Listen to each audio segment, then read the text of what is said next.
Hey family, today we're gonna learn tray flips. For some reason, El Pollo Loco doesn't employ the use of sour cream, so that might affect my tray flips today.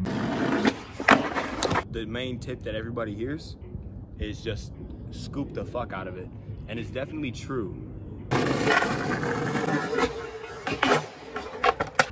Don't be scared. People say that about every skateboarding trick, but seriously, when it comes to tray flips, you gotta lock in like Saucy Santana. Another main tip is to center your weight and make sure you're balanced before you go for the trick. If you already feel like you're gonna fall off your board before you're doing the trick, it's not gonna work.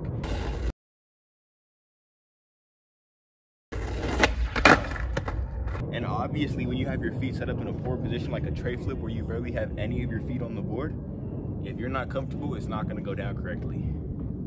So you wanna make sure your shoulders over the bolts, and when you duck down for it, you don't lean too far forward. If anything, you wanna put a little bit more weight back. I would say towards the back corner. Personally, I set up for them like this.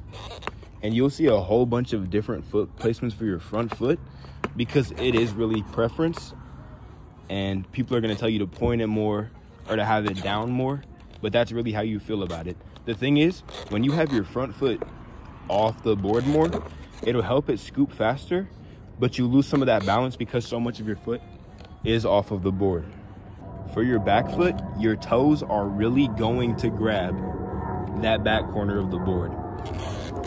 And that way, when you grab it, it's like grabbing it with your hand. You're gonna throw it, and when you throw it, you're not gonna go straight back. Of course, like with most shove tricks, you're gonna go in. So you're gonna go pew, pew. When you do that, I would say try to tuck your foot up a little bit. So slide around, but also up. So like, you're gonna have a much easier time learning it rolling slowly than stationary. Because stationary, it's gonna fly all over the place. Rolling, you have a little bit more control on it, I'd say.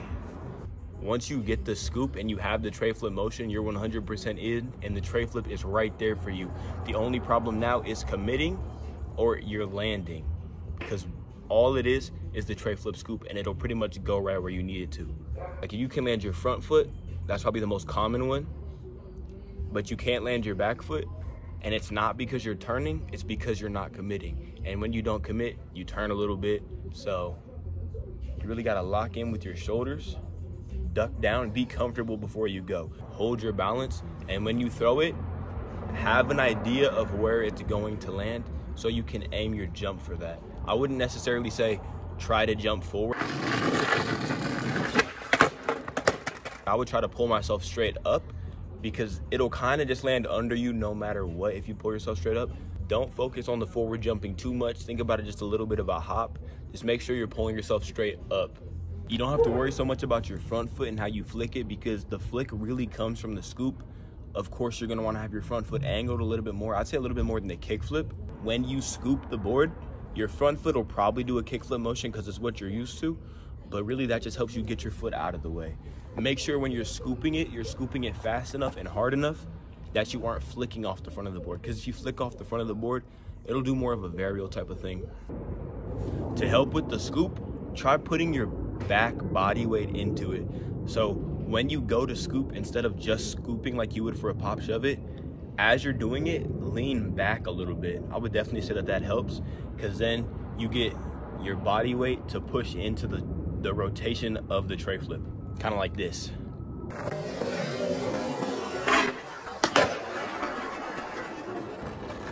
When it comes to tricks where you have to rotate a lot more than you're used to, it's a lot easier to learn fakie. So if you're having a lot of trouble with tray flips and you don't want to get them regular, if you go for a fakie, that would definitely put you into a better position to learn them regular, but the feeling's gonna be a little different. It'll just help give you more confidence with it.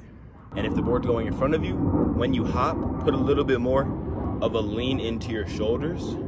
That way when you jump, you'll go forward more. Once you get a consistent scoop though, it's gonna help you so much more into landing it. And once you get that scoop, it'll essentially go right exactly where you're jumping to as long as you commit.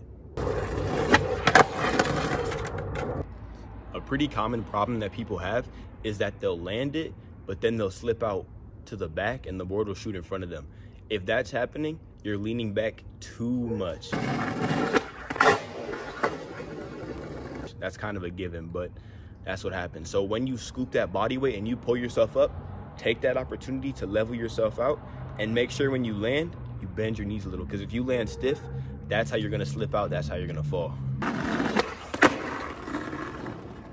1 week ago today, I was saying thank you guys because we had hit 1,000 followers on IG and 100 subs on here.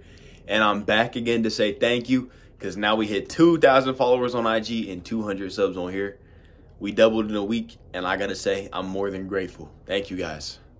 Go out, get those tray flips, and tag me in your videos. Let's see them.